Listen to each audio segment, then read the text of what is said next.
Hello. What's up? Who's this? Travis? No, this is North Carolina State Police. We got some complaints on you. We're needing to come out and visit your facilities today. Folks, today on the Stoney Ridge Farm channel, we're going to show you how to get ate up with mites from straw that was stored in a barn that got wet. Oh my God, I'm so itchy.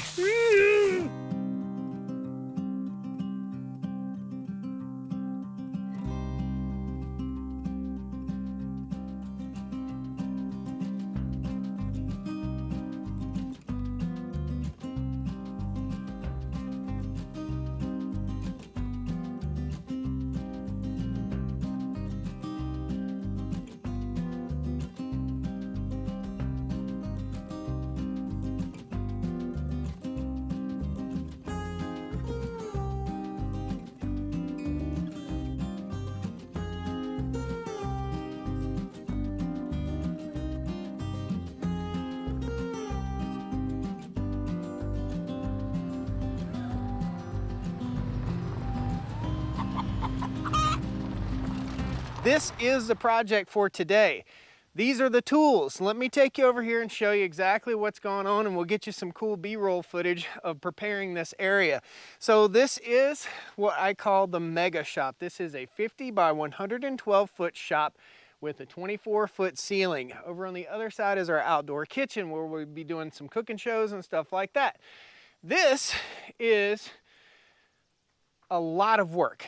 A lot of prep work has gone into this. Probably 30 or 40 loads of dirt have gone in back here behind this shop. There was a steep drop off right here. Where I'm standing is about 4 feet higher than it used to be. And what we did over the last few days was take the rock picker, which I broke, and you'll see that in a future video. I got to fix it. And we took an excavator and we cleaned all this off. We picked up all the rocks. Then I took the Ventrac tractor and I zipped back and forth here and pushed all this down smooth. So we're going to take you over here and show you what it looked like before. And this was actually a little bit rougher than what we're going to go look at over here. By the way, as we walk, that's the outdoor kitchen from Carolina Barn Builders. Check this out. I want to show you this grill. This is called the Gather Grill. It's a bison pump. There's a well right there. This is called the Gather Grill. Really awesome grill setup. I'll post a link down the video description. Got your hibachi, you got your grill. We can cook with fire. Again, it's called Gather Grill. And wherever the chef is, you can take that out, step in there and do all your cooking. That's the coolest grill I've ever seen. That is so cool. It fills this space perfectly.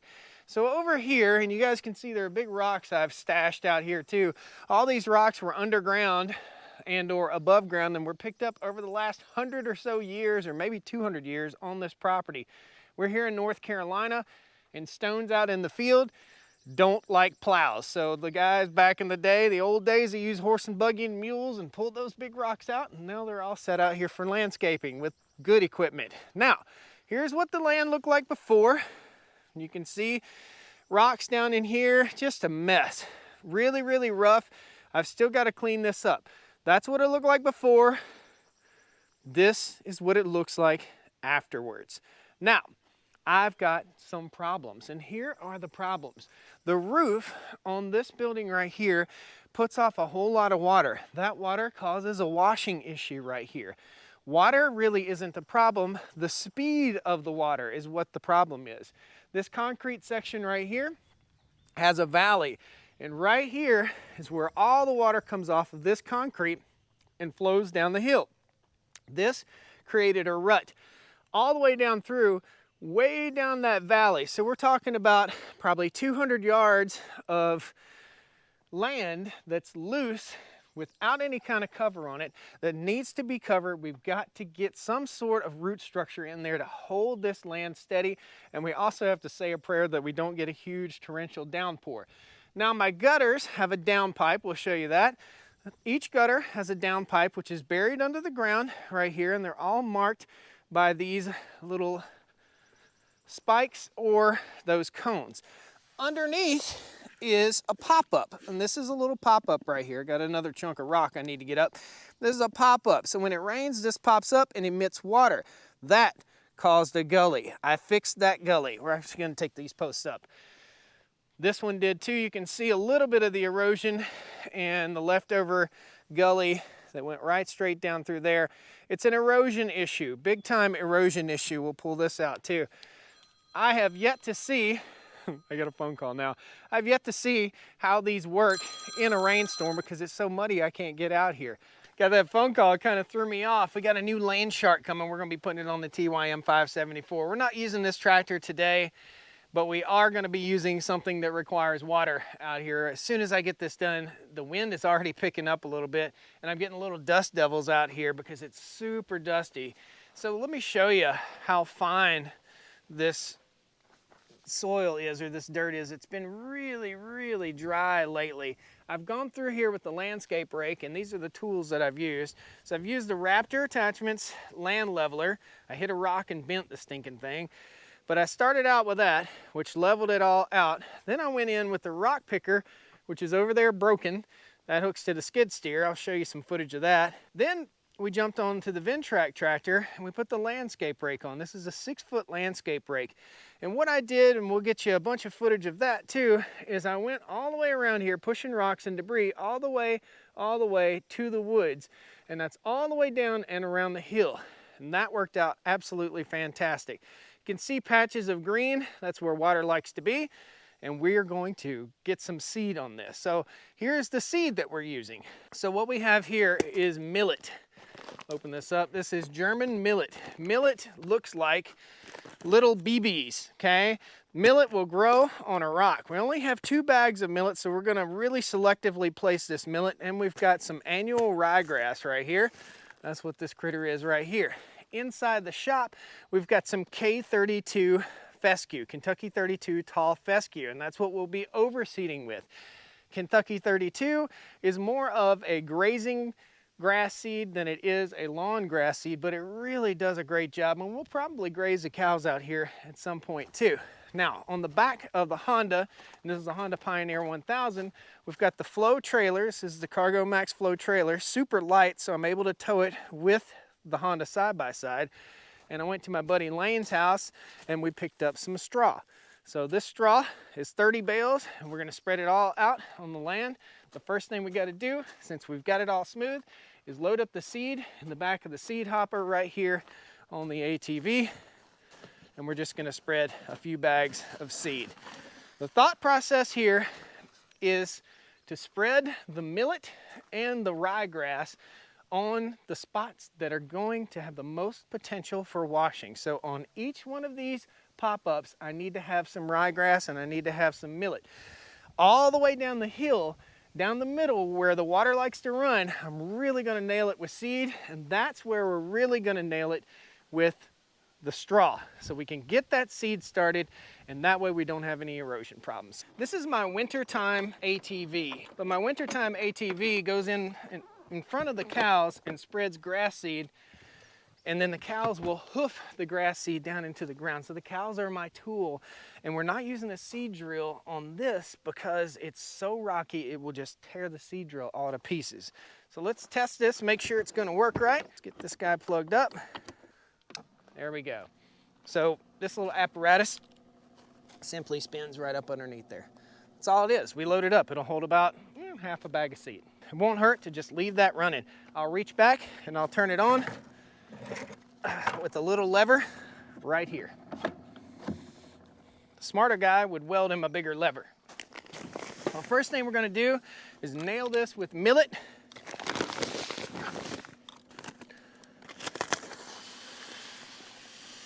So the reason we're using millet is because it sprouts very quickly. So within 2 days, all this millet will be sprouted once it gets a little bit of water on it.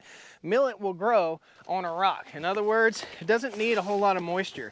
If this were wintertime, we'd be doing an annual ryegrass mix with fescue. But since it's summertime, and you can go buy a summertime contractor mix with millet and fescue grass already in it. We just didn't have any, and I didn't want to go spend another $1,000. Costs a lot of money to put down grass seed. Let's head on out here through the field. You notice I've got my bags on top of the four-wheeler. The reason I have those is because we'll have to refill in the field. Contact. All right, like I said, I'm right over top of this pop-up. I'm running, I'm gonna open this thing wide open, and I'm gonna take off. It'll spread pretty quickly.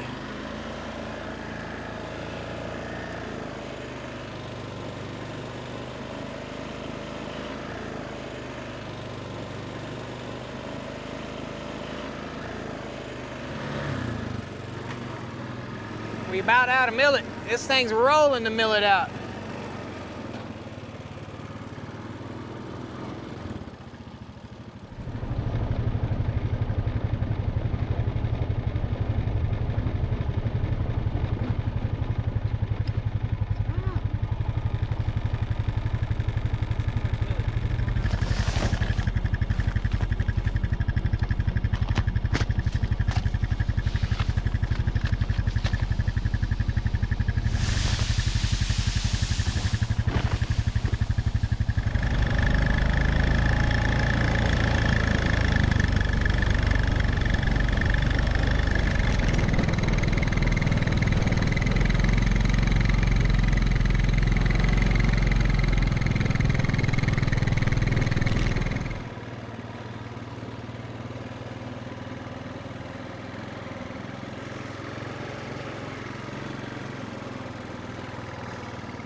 We got the millet all spread out. Now we're gonna go ahead and move on to the ryegrass.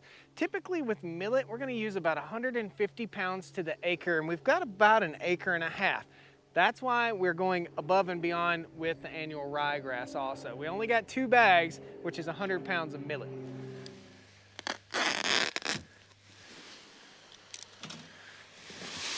And we're gonna hit it heavy with this ryegrass, guys. For some reason, I thought this would only fit half a bag, but it fits about 3/4 of a bag of ryegrass. Here's what ryegrass looks like. That's what the seed looks like, just regular grass seed, and that's exactly what the fescue grass seed looks like too. All right, now we're gonna open this hopper on up a little bit. We got a little bit bigger seed, and we'll get this seed spread also. I'll carry this with me for when I need to refill down the hill. Open, go.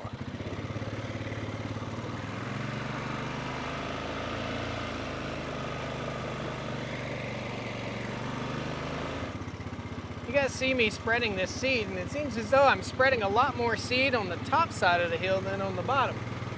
There's a reason behind that. Remember, when it rains, the seed's gonna wash down the hill.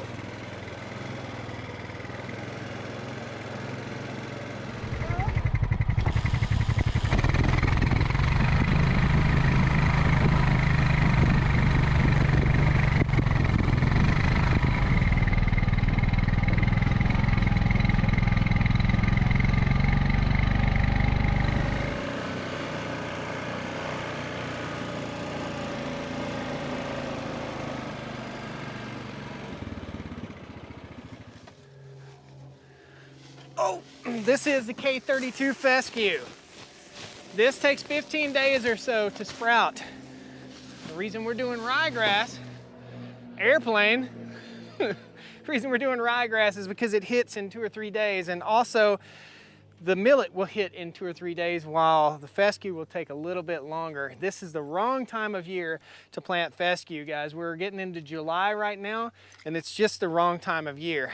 In the winter time and in the fall, I'll really nail this, and we'll actually put some fertilizer down on this piece of land. All right, let's hit it again.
See you guys when we start spreading straw.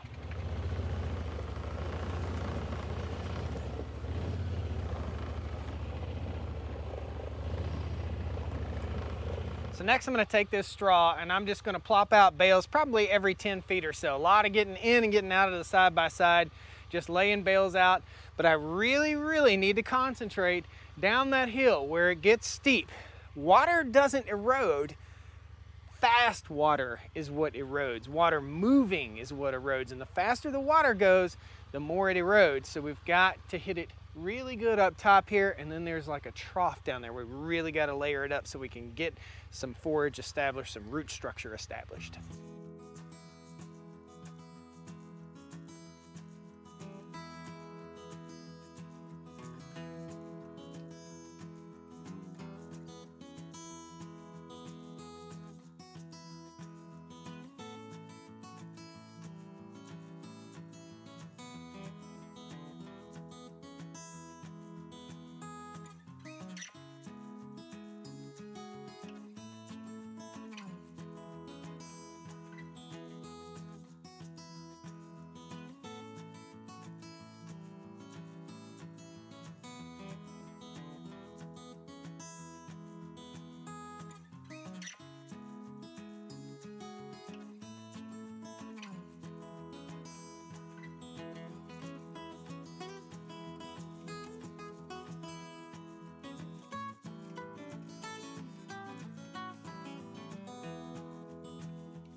Ooh, buddy, that's work. Wow, that kicked my butt, guys. Look how dirty I am. That kicked my butt, but we got it done. Now we're gonna get the sprinkler out. We'll throw a little water on this and let Mother Nature take its course. That's how I seed land in the summertime, and we're preventing erosion off this hillside. Hope you guys enjoyed the video. Please hit that like button. I am completely wiped out. My heart's beating like it's coming out of my chest. It's super hot out here. I should have done this at about 6 o'clock this morning. Whew. Guys, have a great day. Thank you so much for watching the Stoney Ridge Farm channel. I will be fixing a busted glass in my tractor soon. Stay tuned for that video. You'll love it, guys. Subscribe to the channel. We'll see you next time. Woo! Tell you what, I'm gonna be cutting bags all day, and I didn't bring my knife. Oh, what are you doing leaking out of there? $90 a bag. It's leaking in the ground, you dummy. Job well done, but my butt is kicked. See, I got a phone call now. Hello. What's up? Who's this? Travis? No, this is North Carolina State Police. We got some complaints on you. We need to come out and visit your facilities today. I'll see you in a minute. I ain't as scared of no dirt.